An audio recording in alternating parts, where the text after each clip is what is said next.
Hello दोस्तों, स्वागत है आप सभी का वैल्यू इन्वेस्टर यूट्यूब चैनल के ऊपर। इस वीडियो के अंदर बात करेंगे ओला इलेक्ट्रिक मोबिलिटी लिमिटेड के शेयर के ऊपर।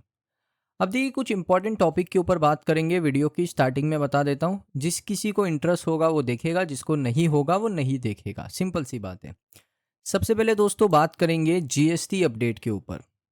जीएसटी अपडेट से ओला का क्या लेना देना है, जीएसटी को लेकर दोस्तों बात करेंगे। उसके बाद यहाँ पर दूसरा अपडेट बात करेंगे ईवी के फ्यूचर के ऊपर, कि ईवी का फ्यूचर आपका कैसे हो सकता है। अब इसमें हम शेयर की बात नहीं करेंगे, शेयर का फ्यूचर, लेकिन ईवी के फ्यूचर की ज़रूर बात करेंगे। उसके बाद हम बात करेंगे दोस्तों कंपनी के दो बड़े अपडेट्स के ऊपर। अपडेट्स भी काफ़ी इंपॉर्टेंट है और ये जानना दोस्तों आपके लिए ज़रूरी है। अपडेट्स दोस्तों आपको मैं वैसे देते रहता हूँ, लेकिन ये अपडेट्स काफ़ी इंपॉर्टेंट है। तो वीडियो के सबसे पहले पार्ट के ऊपर चलते हैं, जो है जीएसटी अपडेट। जीएसटी को लेकर क्या अपडेट आ रहा है। यहाँ पर आप देखोगे जीएसटी कट की वजह से जो पेट्रोल बाइक है वो सस्ती हो चुकी है मार्केट के अंदर, लेकिन फिर भी जो ईवी स्टॉक्स हैं वो यहाँ पर ऊपर जा रहे हैं। इसका रीज़न क्या है। यहाँ पर आप देखोगे even as GST cut make petrol bike cheaper, यानी पेट्रोल की बाइक सस्ती हो चुकी है और फेस्टिवल सीजन से पहले ये हो चुका है।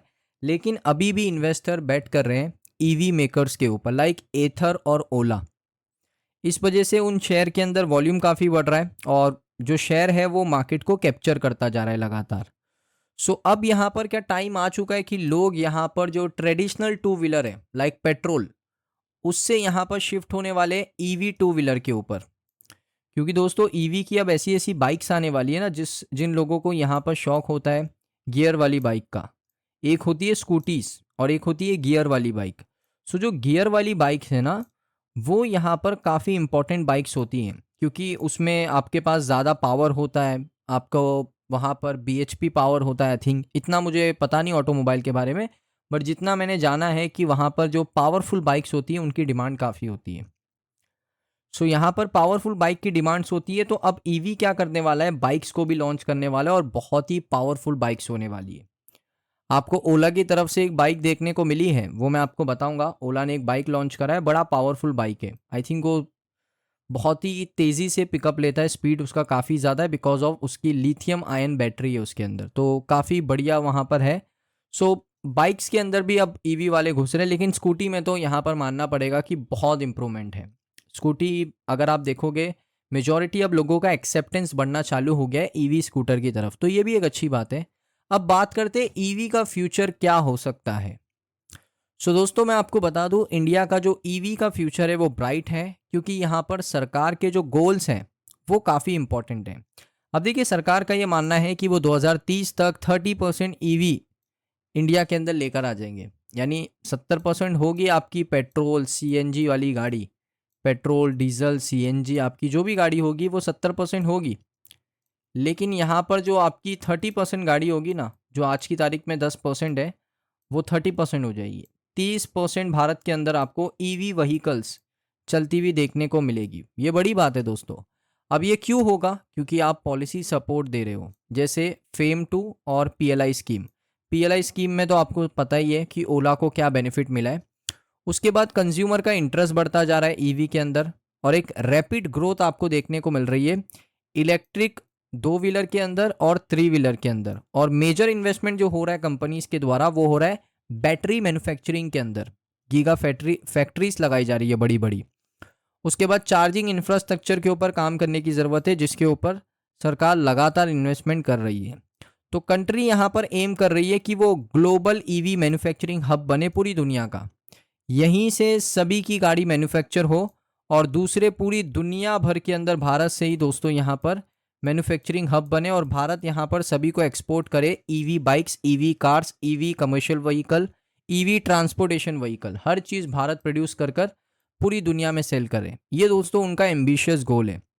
अब इसकी ग्रोथ आप देख सकते हो अच्छी हो रही है, ये कुछ छुपाने वाली बात नहीं है, ग्रोथ अच्छी हो रही है। 30% ईवी पेनिट्रेशन देश में हो जाएगा, बहुत अच्छी बात है। उसके बाद यहाँ पर फेवरेबल पॉलिसी सपोर्ट है, लाइक पीएलआई स्कीम, और टेक्नोलॉजिकल एडवांसमेंट भी हो रहा है। ईवी की टेक्नोलॉजी काफ़ी इंपॉर्टेंट है, जो बैटरीज के अंदर यूज़ होती है, उसके फीचर्स काफ़ी इंटरेस्टिंग है। सारी चीज़ें हैं। कंज्यूमर अवेयरनेस के लिए भी दोस्तों ईवी के अंदर सरकार सब्सिडी भी देती है कंज्यूमर को, और साथ में जो टोटल कॉस्ट ऑफ ओनरशिप है वो भी कम करते जा रही है ईवी कंपनीज। लाइक अभी आप देख लो, एक बाइक है जिसका प्राइस है 1 लाख रुपीज़, 1 लाख 10, 1 लाख 20,000 है, 1 लाख 10,000 है, ऐसा कुछ प्राइस है। सो ईवी का होता है नॉर्मल बाइक का भी 160, है ना, 160, 1,60,000, लाइक 1,70,000 और 1,80,000, ऐसे कुछ प्राइस होता है ईवी का भी। तो जब तक यहाँ पर ये जो ऊपर का 70-80 हज़ार रुपये कम करना है ना, तो बहुत इंपॉर्टेंट हो जाता है। अगर आप ईवी बेचोगे 1,20,000 रुपये में, वो भी अच्छे फीचर्स वाली, अच्छी दिखती हो, जैसे उनकी पेट्रोल वाली दिखती है वैसी दिखती हो, 1,20,000 के रेंज में भी अगर हम सेल करेंगे, डेफिनेटली प्रॉफिट बनाने के मैक्सिमम चांस होंगे। तो ये समझना पड़ेगा, इसको थोड़ा सा इंक्रीज, डिमांड को बढ़ाने के लिए ना, ये प्राइसिंग को ना, जो 1,80,000 2 लाख के आसपास है ना, उसको आपको 1,20,000, 1,30,000, 1,10,000, इस प्राइस रेंज में आपको स्कूटी की तरफ तो आना पड़ेगा। बाइक आप महंगी बेच सकते हो, लाइक 180, 190, 2 लाख रुपए की, बट आपको जो स्कूटी वर्जन है, जो स्कूटी है, जो ओला एथर काफ़ी सेल करता है भारत में, सो उनको ही समझना पड़ेगा कि आपकी स्कूटी अगर कॉस्ट कर रही है 1,20,000, डेफिनेटली एक ऑप्शन बन जाता है ना। अभी कोई गया है, उसका बजट है 1,20,000 रुपये का, उसके बाद 2 ऑप्शन आ जाते हैं, ईवी ले लूँ या पेट्रोल ले लेता हूँ। अब अगर वो पेट्रोल की तरफ से आएगा तो उसको यहाँ पर पेट्रोल तो भराना पड़ेगा, उसके लिए अलग से उसको 50,000, 60,000, 1,00,000 रुपए तक भी चला जाता है लोगों का पेट्रोल में, अगर आप उसको 8 साल 10 साल यूज़ करते हो तो पेट्रोल का एक एक्सपेंस तो है जो मानना पड़ेगा। ईवी में आपका एक्सपेंस बहुत कम है, सिर्फ चार्ज करना है, और आपको बैटरी के ऊपर काम करना पड़ेगा। बैटरी की शिकायत बहुत होती है।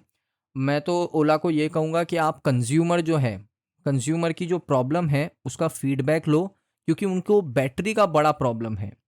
फीचर्स हैं आपकी गाड़ियों में, लेकिन बैटरी की बड़ी प्रॉब्लम है, चार्जिंग इंफ्रास्ट्रक्चर नहीं है, उसके ऊपर तो काम करना पड़ेगा ना।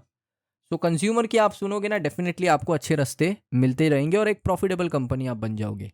सो ये सारे अपडेट्स हैं दोस्तों। उसके बाद हम बात करेंगे आखिरी अपडेट की। सो आप देखिए, पीएलआई से बेनिफिट होगा, 400 करोड़ रुपए क्लेम करे ओला ने, और ये अच्छी बात है कि 400 करोड़ का क्लेम मारा है ओला ने, बढ़िया बात है। उसके बाद 1 मिलियन यानी 10 लाख गाड़ियों का प्रोडक्शन कर लिया है सिर्फ 4 सालों के अंदर।